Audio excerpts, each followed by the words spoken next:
vivemos em crise de esperança.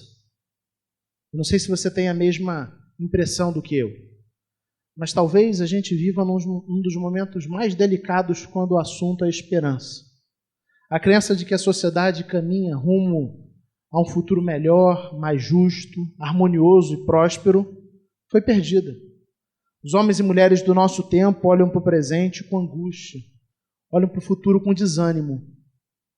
Eu não sei você, mas quando eu leio os jornais, quando eu assisto, olho notícias, eu fico com a impressão de que muito provavelmente ou muito possivelmente, dentro em pouco tempo, nós teremos algum tipo de conflito de níveis globais grande. Pode ser uma impressão, mas nós vemos escaladas de tensões em várias regiões, escaladas bélicas. Países com regimes bem autoritários tomando cada vez mais força e mais proeminência no cenário internacional.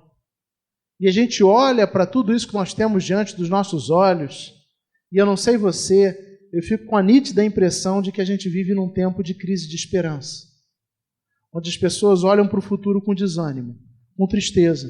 No nosso próprio país, hoje eu não sei se você acompanha isso, mas segundo alguns dados, a gente vive um tempo recorde no sentido de saídas do país, de pessoas que saem do Brasil para morar em outras regiões, sob a ilusão e a perspectiva de que outras regiões estão mais tranquilas e lá você vai viver melhor e coisa do tipo.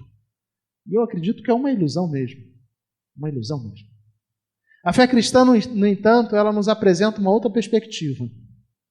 Se a gente vive num tempo de crise de esperança, a fé cristã nos lembra de que quando cremos na morte e na ressurreição de Jesus, Ele faz brotar no nosso coração a verdadeira esperança. Uma esperança viva. Uma esperança que não está condicionada a circunstâncias, não está condicionada aos governos e reinos desse mundo, mas uma esperança que está alicerçada em Cristo Jesus. Hoje a gente tem a alegria de iniciar uma nova série de mensagens, nossa série de mensagens de Páscoa, onde a gente celebra, nesse mês onde a gente celebra a Páscoa cristã, nós pensaremos sobre a esperança viva. Se a gente vive num tempo onde as pessoas acreditam que a esperança morreu, que não existem motivos para ter esperança, nós cristãos celebramos uma esperança que está viva. E na mensagem de hoje a gente vai pensar sobre o seguinte tema: a esperança já chegou. E aí, com isso em mente, eu quero convidar você a ler esses 2 versículos comigo da Palavra de Deus. Evangelho de Marcos, capítulo 1, versículos 14 e 15. Vamos ler juntos a uma só voz? Vamos lá? Depois que João foi preso, Jesus foi para a Galileia, proclamando as boas novas de Deus. O tempo é chegado, dizia ele, o reino de Deus está próximo. Arrependam-se e creiam nas boas novas. Amém. Amém. Quando nós comparamos o Evangelho de Marcos aos outros evangelhos sinóticos, Mateus e Lucas, nós percebemos que Marcos tem um tipo de narrativa bem mais direta, bem mais objetiva. Nele, por exemplo, nós não encontramos relatos a respeito do nascimento de Cristo Jesus, sua infância. Marcos não apresenta, por exemplo, como Mateus e Lucas, uma genealogia de Cristo Jesus. O fato é que, quando Marcos escreveu o seu evangelho, esses aspectos eram desnecessários para o propósito que ele tinha, para a forma como ele queria apresentar Jesus aos seus leitores. Nós somos tão somente informados já no versículo 1 do capítulo 1 do Evangelho de Marcos, que se trata do Evangelho de Jesus Cristo, o Filho de Deus.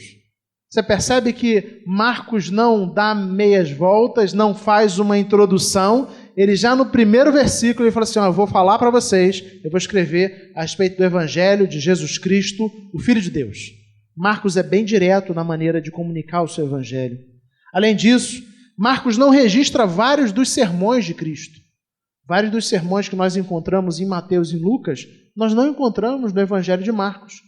O fato é que o foco de Marcos recai muito mais sobre aquilo que Jesus fez do que sobre aquilo que Jesus ensinou. Quando você olha para o Evangelho de Marcos, você consegue perceber, numa leitura atenta, um Jesus em movimento. O Evangelho é um evangelho de rápida progressão. Por exemplo, o capítulo que nós lemos agora, 2 versículos, o capítulo 1, traz essa percepção de uma narrativa que rapidamente avança. Já nos primeiros versículos, se você tiver com a sua Bíblia aberta, versículos de 2 a 8, nós temos João Batista, mensageiro do Senhor, que preparou o caminho para a vinda de Jesus. Versículos 2 a 8, Marcos pega e fala a respeito de João Batista, e logo em seguida ele fala sobre o batismo e tentação de Cristo, dos versículos de 9 a 12. Quando nós lemos o batismo e tentação de Cristo, no Evangelho de Mateus e no Evangelho de Lucas, a gente percebe que os dois evangelistas utilizaram muito mais versículos para descrever esses eventos. Marcos é bem objetivo. Ele utilizou 4 versículos apenas para narrar o batismo e a tentação do Senhor. Ele é muito mais objetivo, muito mais direto do que Mateus e Lucas. Somos então informados no versículo 14, versículo que lemos, a respeito da prisão de João Batista. O texto que nós lemos começa exatamente dizendo isso. E dessa forma ele situa a gente num momento temporal, dizendo: depois que João foi preso, Jesus foi para a Galileia proclamando as boas novas de Deus. Proclamando as boas novas de Deus. Então nós somos informados tão somente a respeito da prisão de João Batista. E esse acontecimento parece ter sido visto aqui como uma espécie de sinal para que Jesus iniciasse o seu ministério. Jesus já havia sido batizado, já havia sofrido a tentação no deserto, nos versículos anteriores. Nós somos informados a respeito da prisão de João Batista e automaticamente o texto parece que aponta que, como consequência da prisão de João, Jesus agora inicia o seu ministério proclamando as boas novas de Deus. Ele passa a proclamar o Evangelho de Deus, como nós vemos no versículo 14. Mas o que é um evangelho? A palavra evangelho era uma palavra muito comum na língua grega dos tempos de Jesus. E, via de regra, ela era utilizada para se referir a um grande evento que mudava a condição dos ouvintes e exigia uma resposta. Por exemplo, quando um novo rei subia ao trono, a notícia, a informação da ascensão desse novo rei ao trono era um evangelho. Esse era o termo grego utilizado para se referir a esse tipo de notícias. A notícia, por exemplo, de uma vitória numa grande guerra. Ou seja, era o tipo de notícia de um grande evento histórico. Mas não apenas um grande evento histórico, era o tipo de evento que mudava diretamente a vida de quem ouvia. E dessa forma exigia uma resposta. Então o texto começa dizendo para a gente que depois que João foi preso, Jesus foi para a Galileia proclamando as boas novas. E aí aqui a NVI optou por traduzir boas novas, mas a palavra é evangelho. Só traduziu de maneira diferente, mas a palavra é evangelho. Boas notícias. E ele situa, ele diz que são as boas novas de Deus. A pergunta então é: que evangelho era esse anunciado por Cristo Jesus? Versículo 14 já dá a dica para a gente. Era o evangelho de Deus. Mas a gente pode entender um pouquinho mais a respeito disso quando a gente lê o versículo 15. Vamos ler juntos novamente o versículo 15? O tempo é chegado, dizia ele, o reino de Deus está próximo. Arrependam-se e creiam no evangelho. Isso. Amém. Na minha tradução aqui está creio no evangelho. Isso. Dependendo da NVI que você tiver em mãos, vai estar creio no evangelho. Mas o anúncio de Jesus começa com a informação de que o tempo é chegado. Se João Batista falava a respeito daquele que viria depois dele, daquele que viria no futuro, daquele que iria reinar e do Messias prometido no passado, que viria no futuro, Jesus não é aquele que fala a respeito de algo que virá no futuro, mas o Senhor anuncia que esse tempo já chegou. O tempo é chegado.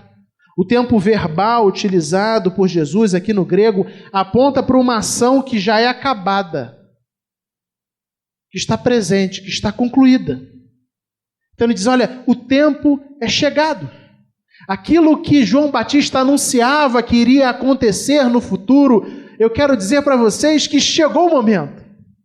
É agora. Já está no meio de vocês, já está acontecendo, já é uma realidade, não mais uma realidade para ser esperada, mas uma realidade para ser vivida. Uma realidade para ser vivida. E em seguida, Jesus complementa essa ideia dizendo: o reino de Deus está próximo. Ou seja, o evangelho, as boas novas pregadas por Jesus é o evangelho do reino de Deus.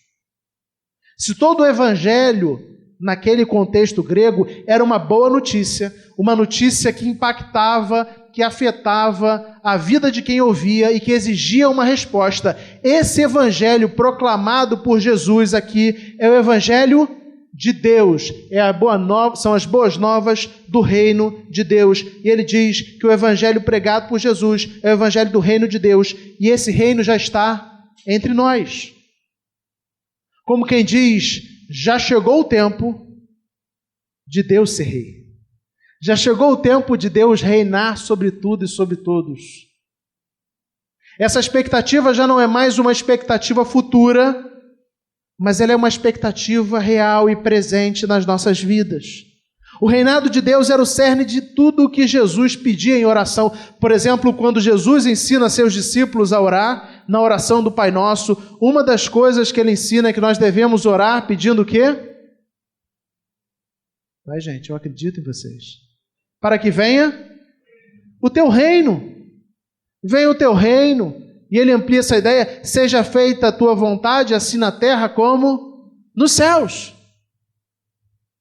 Ou seja, o reino de Deus era parte daquilo que Jesus pedia em oração, era parte daquilo fundamental daquilo que Jesus ensinava, era parte fundamental daquilo que Jesus desejava, era parte fundamental daquilo que Jesus fazia. Se João Batista foi aquele que falou a respeito de um reino futuro, aquele que preparou o caminho, Jesus é aquele que vem e fala assim: olha, o tempo é chegado. Agora não tem mais a ver com o futuro, tem a ver com o presente. Eu vim para vocês aqui para falar a respeito do evangelho do reino de Deus, as boas novas a respeito de Deus. E é muito curioso que quando a gente lê os evangelhos, quando eu faço discipulado, normalmente eu pontuo isso, a gente percebe que o reino de Deus, a ideia de reino de Deus, o tema reino de Deus, era fundamental na pregação de Jesus. Basta você ler os evangelhos. A fala de que Jesus lhes anunciava o reino. Só que em algum momento, no nosso mundão evangélico, parece que a gente perdeu de vista a importância de pregar o reino de Deus.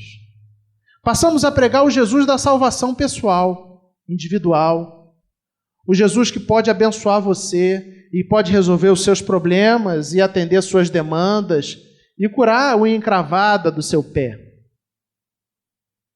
Mas deixamos de anunciar o Jesus que vem para inaugurar um reino. Um Jesus que fala de um rei que é rei sobre tudo e sobre todos. Um rei que tem um reino eterno. Um reino que já iniciou.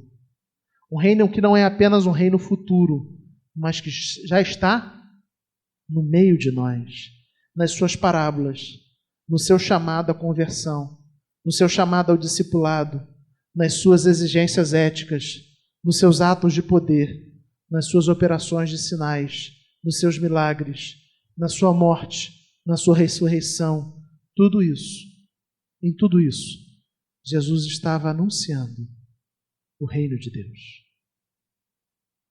O tempo é chegado, dizia ele, o reino de Deus está próximo. O reino de Deus está próximo. Deus é rei sobre tudo e sobre todos. Esse é o verdadeiro motivo da nossa esperança. O verdadeiro motivo da nossa esperança é que a nossa esperança já chegou, porque o reino já é uma realidade entre nós. Desde que Jesus veio na primeira vez, ele estabeleceu aqui o seu reino. Na teologia a gente costuma dizer que esse é um dos dilemas. A gente chama isso do já e do ainda não. O reino de Deus já está em nosso meio, já está no meio de nós, mas ainda não completamente. Mas se você crê em Cristo, isso quer dizer que você já é parte desse reino. Isso quer dizer que você já deve viver a partir dessa nova realidade. E não como quem espera uma realidade de um reino futuro, de um reino vindouro. Você tem que viver a partir da realidade do reino agora, aqui. Debaixo do senhorio do Senhor. O tempo é chegado, dizia ele, o reino de Deus está próximo. Quando as pessoas perguntaram a Jesus a respeito do reino, ele disse que o reino estava no meio de vós, se referindo a ele mesmo. Quando mais à frente, e aí usando o texto paralelo de Mateus 11, João Batista preso, manda seus discípulos perguntarem a Jesus a respeito de se já tinha chegado o tempo. Qual é a resposta de Jesus? Ele fala indiretamente, mas o que ele está falando é da manifestação do reino. Ele diz, olha, voltem para João e digam o que vocês estão vendo. Os cegos voltaram a enxergar. Aqueles que têm problemas para andar voltaram a andar. Os mortos estão voltando à vida. Aos pobres está sendo pregado o evangelho. Todas as promessas do reinado de Deus que existiam lá no Antigo Testamento, Jesus está falando assim, ó, isso está acontecendo, João. Voltem para João, discípulos de João, e digam para ele que o reino de Deus já está no meio de vocês. Já está presente. O tempo é chegado, o reino de Deus está próximo. O tempo é chegado, o reino de Deus está próximo. O Evangelho de Mateus, capítulo 11, versículos 4 a 6. Nós lemos Jesus falando a respeito dessa chegada do reino. Quando João pergunta, manda seus discípulos perguntarem se era ele aquele que deveria vir ou se eles deveriam esperar algum outro. Se eles deveriam ficar com uma expectativa futura, ou se era ele, aquele que já havia chegado, o prometido pelo Senhor. Jesus responde no versículo 4, voltem e anunciem a João que vocês estão ouvindo e vendo. Os cegos veem, os aleijados andam, os leprosos são purificados, os surdos ouvem, os mortos são ressuscitados e as boas novas são pregadas aos pobres. E feliz é aquele que não se escandaliza por minha causa. Amém. O tempo é chegado.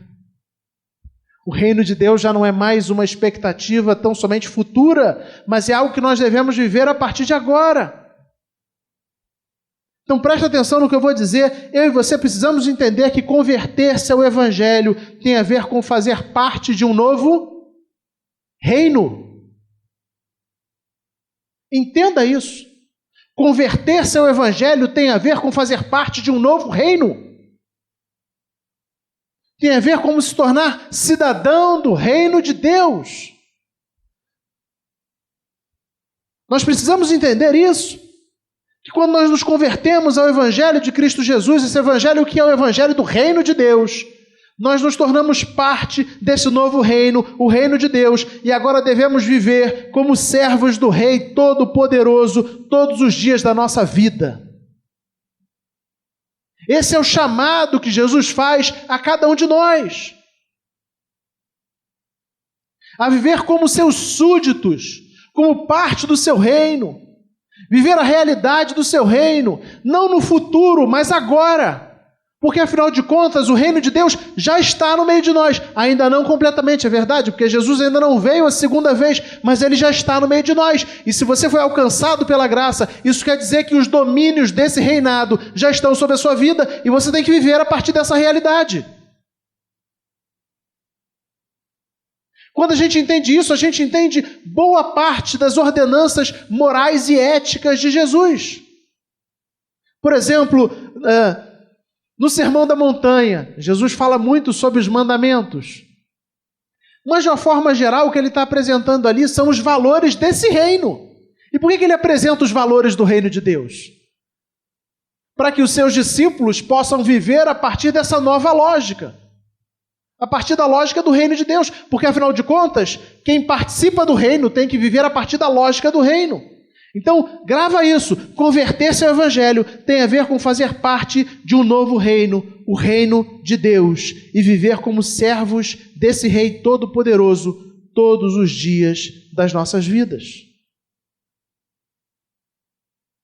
A gente vive em tempos de desesperança, como eu disse no início, onde as pessoas vão vendo pouco a pouco aquilo que elas achavam concreto, sólido, que serviria de base para as suas vidas, se desfazendo.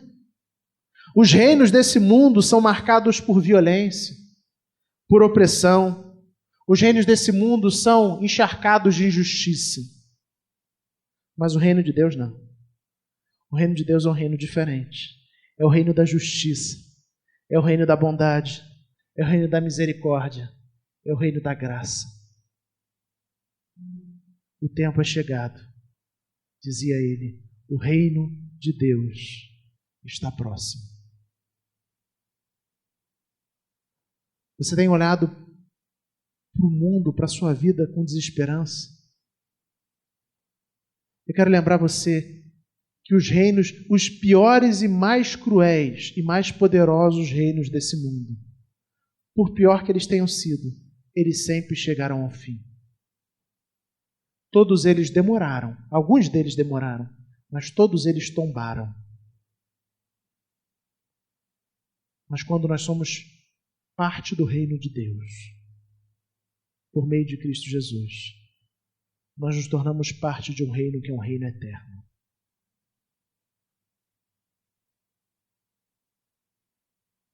Nós somos desafiados pelo texto a crer que de fato a esperança já chegou. Não porque a gente olha para o cenário político, ou para uma paz internacional, ou para o dinheiro que a gente tem no banco, ou para nosso bairro agora está mais seguro, ou coisa do tipo. Mas a nossa esperança está no fato de que o reino de Deus já está no meio de nós. É isso que Jesus está anunciando aqui. Ele está dizendo, o tempo é chegado, o reino de Deus está próximo.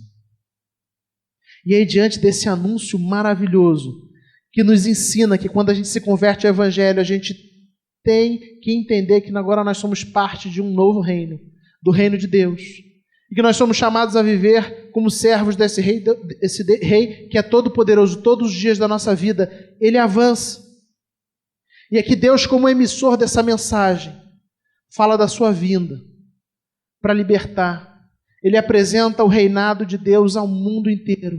Ele diz assim, iniciou uma nova época, um novo momento, e esse reino é um reino eterno, é um reino de justiça, é um reino de graça. E o que ele faz? Ele chama as pessoas que estão ouvindo ele a participarem desse reino. E ele faz isso na segunda frase, na parte final do versículo, quando ele diz, ele informa a gente como a gente participa desse reino. Ele diz assim, arrependam-se e creiam nas boas novas.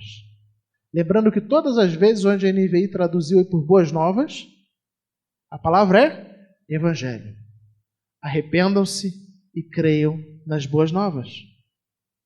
A palavra arrepender aqui vem do grego metanoel. E na verdade, a tradução literal seria mudar de mente. Uma mudança de mente, arrependimento. Mas me parece que a literalidade limita a mudança apenas ao nosso intelecto, a forma como nós pensamos. É um bom início, eu não estou negando disso, mas me parece que trata-se mais do que uma só mudança, do que somente uma mudança de opinião. O que Jesus está falando aqui é que fazer parte desse reino é necessário se voltar por inteiro para Deus. Arrepender tem a ver com virar de direção, mudar de direção. Por isso que a gente dá o nome de conversão. Uma mudança de direção. Tem a ver com se voltar por inteiro, completamente para Deus. Notem que não é um conselho, não é uma dica. Jesus aqui está sendo e utilizando uma ideia imperativa mesmo. Ele está desafiando os seus ouvintes. Arrependam-se e creiam nas boas novas. Como todo imperativo, tem a ver com uma ordem. O que quer dizer que quando nós não nos arrependemos, nós estamos fazendo o quê? Desobedecendo. E incorrendo em pecado, por desobedecer ao Senhor que diz que nós devemos nos arrepender. Arrependam-se e creiam nas boas novas, arrependam-se e creiam no Evangelho. É o imperativo, uma ordem dada pelo Senhor para que nós nos tornemos participantes desse reino. É necessário que nos arrependamos. É necessário que eu e você nos voltemos completamente para Deus. É necessário que a gente realinhe a nossa vida, os nossos projetos, os nossos sonhos, o nosso casamento, a nossa maneira de fazer negócios para Deus. Não tem a ver apenas com mudar uma opinião ou outra. Não tem a ver apenas com a forma como você corta o cabelo. Ah, não, agora eu sou crente e ao invés de cortar o cabelo, eu não corto mais porque diz que não pode cortar. Ou usa aquele penteado, ou usa uma maquiagem ou não usa uma maquiagem. E a gente fica na periferia, mas a palavra aqui é muito mais profunda. Tem a ver com a mudança que é completa. De alguém que caminhava numa direção. E ao ouvir o chamado do Evangelho e o anúncio de que o tempo é chegado, de que o reino de Deus está próximo, vira completamente e se volta inteiramente para Deus. Isso precisa afetar todas as áreas da nossa vida. Isso precisa afetar todas as áreas do seu ser. O Evangelho não requer de você e de mim menos do que tudo. Você quer saber o que Deus espera de você? Quer? Ele espera você por completo. Menos do que o todo da sua vida é insuficiente para o Senhor. Arrependam-se e creiam. E o E, utilizado aqui, ele, na verdade, ele faz uma forma de conexão no original que tem a ver com uma coisa que não é separada da outra. Arrepender-se tem a ver com crer nas boas novas.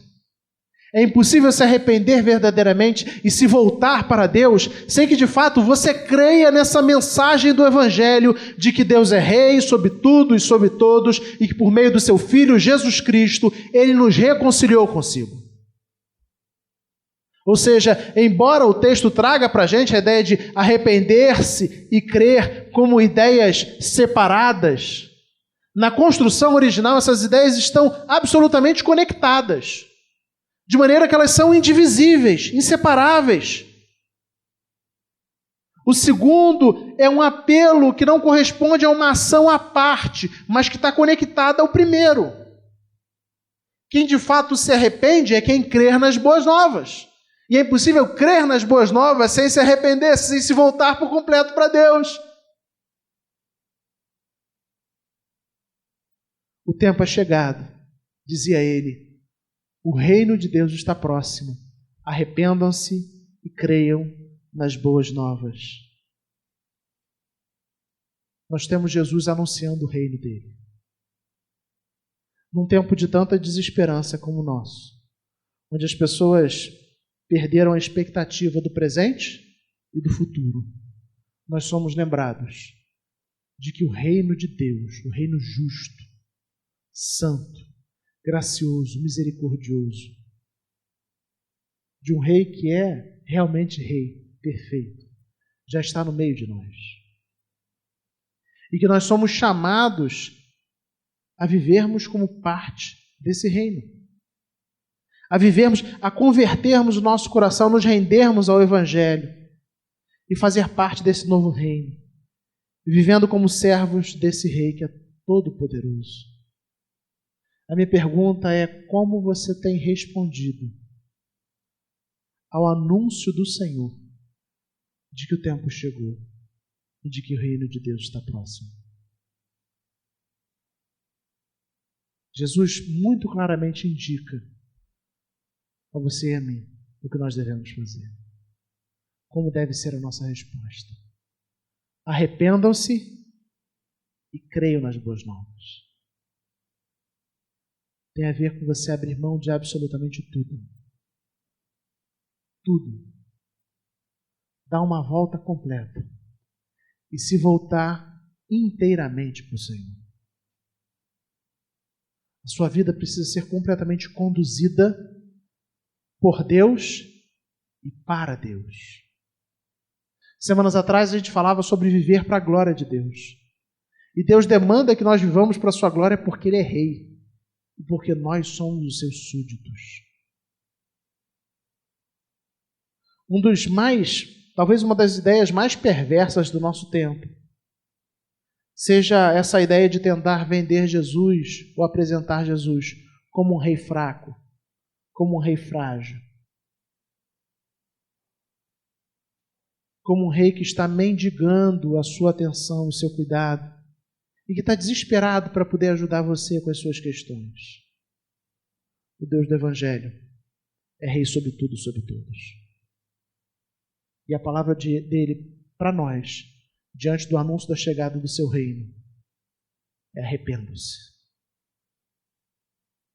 Mudem o caminho que vocês estão vivendo e se voltem completamente para mim. Creiam no Evangelho. Esse é o chamado do Senhor para as nossas vidas. Converter-se ao Evangelho tem a ver com fazer parte de um novo reino, o reino de Deus, e viver como servos desse Rei Todo-Poderoso todos os dias da sua vida. É assim que você tem vivido? Você tem vivido a realidade do reino de Deus todos os dias da sua vida? A qual rei você tem procurado servir? Em que reino você está vivendo? Quem de fato se converteu, quem de fato se arrependeu e creu nas boas novas do Evangelho, agora faz parte do reino de Deus e deve viver para Ele, debaixo do seu senhorio, para a glória dele, todos os dias da nossa vida. Concluindo, nós vivemos em tempos de desesperança, mas o Evangelho renova a nossa esperança ao informar para a gente que o reino de Deus já chegou. Jesus já está reinando. E às vezes a gente está tão imerso a outras realidades que nós não nos damos conta de que Deus está no trono, reinando, soberano. E a gente corre de um lado para o outro, ocupados com os nossos muitos propósitos, muitos objetivos, nossos muitos projetos e planos, que às vezes em nada tem a ver com o Rei dos Reis e Senhor dos Senhores. E ainda ficamos zangados com Deus, quando Deus não faz aquilo que nós acreditamos que Ele deveria fazer para a gente. O tempo é chegado, dizia ele. O reino de Deus está próximo. Arrependam-se e creiam nas boas novas.